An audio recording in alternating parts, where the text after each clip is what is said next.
going on, guys? JD's Custom Buggies.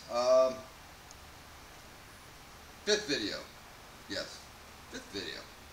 Of course, there's been a huge time lapse because here it is, and it's painted, it's done, it's been test run. Had some personal things happen that kind of delayed me, but the biggest problem I had was this is the third set of arms we built for it.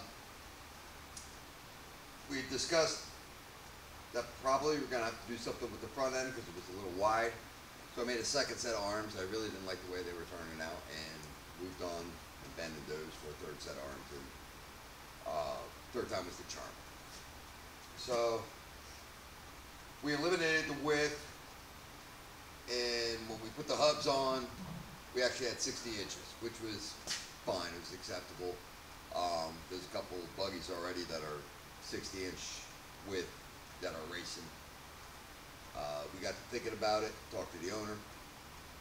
He was actually in here that night when we were working on it, and decided to, I had an idea about flipping the hubs and cutting the studs off, re-welding them the other way, and that's what we did, and we got it down to 54 inches, and with the wheel spacers on the back, it squared it up.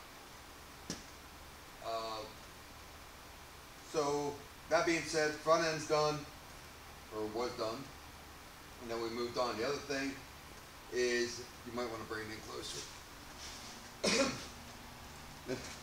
The third set of arms, what I realized was there was no way around getting the width that we needed in the articulation and having geometry work without actually bringing in the front mounts.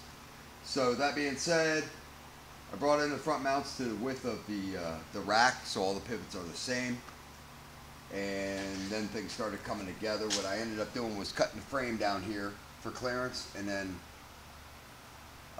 for the back arms, cut the frame back here and just plated them. And what we got is nothing hitting. And if we turn the wheel straight, we eliminate we really don't have any bumps there, which is what we were going for. So the steering seems to be really smooth. We incorporated a couple of bump stops in the spindles, steering stops, so they'll actually hit the arm, so keep the wheels from overturning. So once that was done, pretty much that was what was keeping us from getting this finished and painted.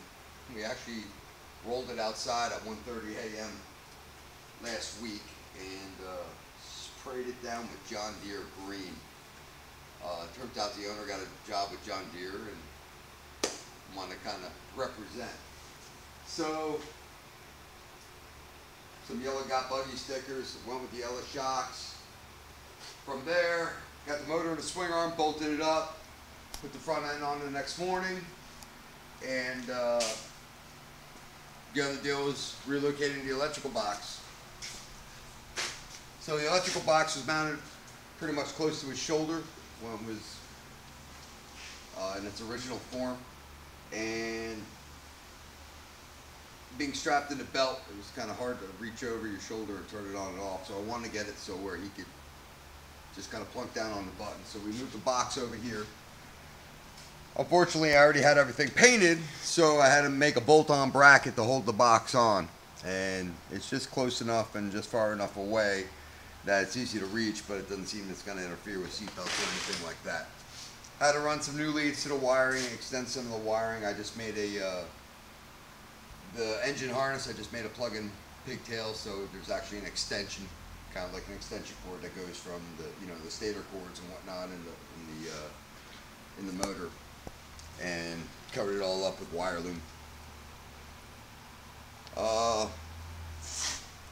Got a Hoka coil on there. Got a slide car back on. A velocity stack. Most of the stuff is already on there. Exhaust pipe. Next thing was, before I put the pipe on, we needed to clutch it, so everything in there is new. Just for the fact that, there's a little bit of competitiveness. I'm not going to reveal what's in there. Took it for some test runs, and course, it still had the Carter Talon. I don't know if anybody's owned a Carter Talon before, but it still had the stock gear set in there. I've owned a couple and have thrown all kinds of things at it between clutching and sprockets, and without changing the actual gear set in there, it really makes no difference. I actually had one that would do 42 miles an hour with a 31.2 sprocket or a 39.2 sprocket. It just that the takeoff was a little bit better, but if it had enough street, it would do 42 no matter what sprocket it had. So after taking a couple of test runs, I didn't like the way it was launching, and the RPMs were kind of low, but it was fast. I mean, it would just keep pulling. So we opted to take the gear set out of there, change the gear set out for a stock gear set, which is 1340. Works a lot better. So basically, this is geared identical to a Yerf Dog as far as the gear set, as far as the sprockets are concerned. The stock reverse box was taken off before. We changed it out for a Yerf sprocket, which is 13 tooth instead of the 16 tooth being on a reverse box, and with the 31 on there, and it launches night and day difference. And the RPMs are up, it screams. Test drive so far, impressions. I did a couple drives. My problem is that I'm driving a different buggy every day and trying to make mental notes as I'm doing it, especially 2 weeks before a race when everybody's got their buggies in here. The best impression comes from the owner, because he knew what he had and what he's got now. About 20 minutes ago, took it up and down the road in front of the shop and had a big smile on his face. So that tells me he's happy. He says it screams like a Banshee and it launches like a, I can't use the word, but he's happy, and that's what counts. So it's going to be really interesting. Tonight is Valentine's Day. Of course, it's almost 11 o'clock and here we are. So I'm about to close up shop. I'm going to say hi to my wife. That'd be nice. But Valentine's Day means that we are 2 days away from race weekend. Saturday and Sunday, the 16th and 17th at Florida Cycle Park as part of the I4MX series, Kenny Yoho's I4MX series, and that's where MBX has kind of made its home for now. And so Florida Cycle Park in Okeechobee on the 17th, you can see buggy racing.